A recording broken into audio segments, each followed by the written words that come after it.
ना केवल देखने वालों को बल्कि पल पल गुजर रहे 12 मई को भी चंद्रमोहन कल्ला का सलाम, नमस्कार, खम्मा घणी ने राम राम सा। हम और आप देश विदेश में बैठे जोधपुर वासियों को जोधपुर स्थापना दिवस की मेरी ओर से अनेकानेक शुभकामनाएं। आज के समाचारों में चौथे चरण का मतदान कल होने वाला है।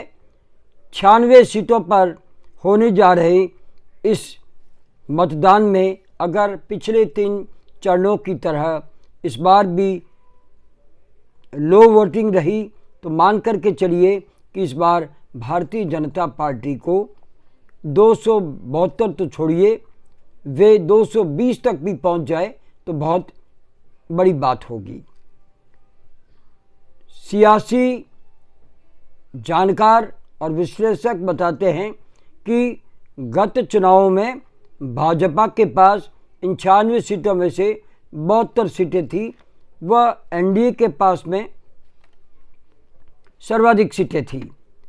और अब हालात ये है, आंध्र प्रदेश जैसे राज्य, इसमें झारखंड, महाराष्ट्र, मध्य प्रदेश, बिहार जैसे राज्य है जहां पर कड़ा मुकाबला होने वाला है। और जिस तरह से गर्मी पूरे देश में पड़ रही है वो भी असर रहेगा कि मतदाता कम बाहर निकले। और ये भी देखने को मिला है अभी तक 3 चरणों के मतदान में कि किसी तरह की लहर, जो मोदी लहर, राम लहर जैसी बातें हो रही थी, वो 3 चरणों में कहीं पर भी दिखाई नहीं दी थी।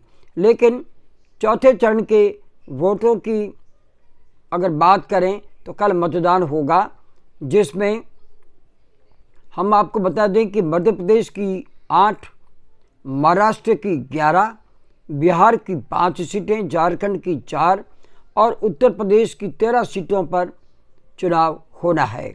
और सबसे बड़ी बात जो निकल कर के सामने आई है, उत्तर प्रदेश में इस बार भारतीय जनता पार्टी के लिए मुश्किलें पैदा हो रही है।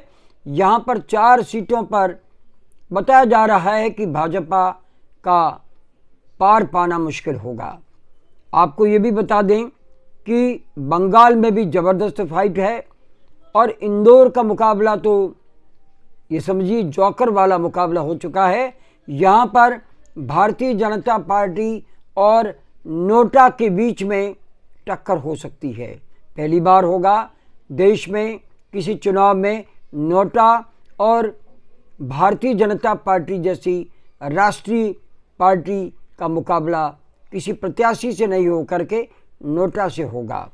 दिग्गज विश्लेषक मध्य प्रदेश के बताते हैं कि जिस तरह से कांग्रेस के प्रत्याशी का नामांकन खारिज करवाया गया, उसके बाद में वे लगातार आलोचनाएं झेल रहे हैं और बीजेपी के भीतर ही इसको लेकर के ज़बरदस्त आलोचना है। और कई बड़े नेता तो कह रहे हैं हम भी नोटा को वोट देंगे। और कांग्रेस ने तो अपील की है कि सभी नोटा पर अपना ठप्पा लगाएं, अपना क्लिप दबाएं और ईवीएम में सर्वाधिक मुकाबला नोटा और भारतीय जनता पार्टी के बीच में होना चाहिए, ताकि ये पता पड़े कि आखिर किस तरह से धांधली नामांकन के रद्द करने को लेकर के हुई है। हम अब बात करते हैं राजस्थान की।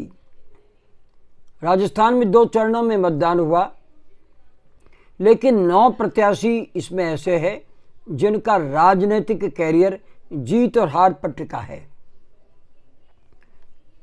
सीपी जोशी विधानसभा स्पीकर थे, गत विधानसभा चुनाव हार चुके हैं और इस बार फिर उन्हें टिकट मिला है। अगर वे हार जाते हैं तो मान करके चलिए कि उन्हें फिर वापस कांग्रेस पार्टी में चरमता पर आने में बहुत समय लग जाएगा और जब तक उनकी उम्र ढल चुकी होगी।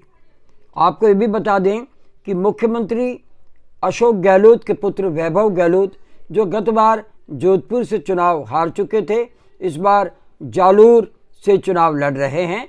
अगर वे चुनाव जीत जाते हैं तो ये मान कर के चलिए कि वैभव गहलोत की राजनीति चरमता पर पहुंच जाएगी, और अगर खुदा न खास्ता वे हार गए तो मान कर के चलिए वैभव गहलोत का राजनीतिक जीवन यहीं समाप्त होने के संकेत मिल चुके हैं।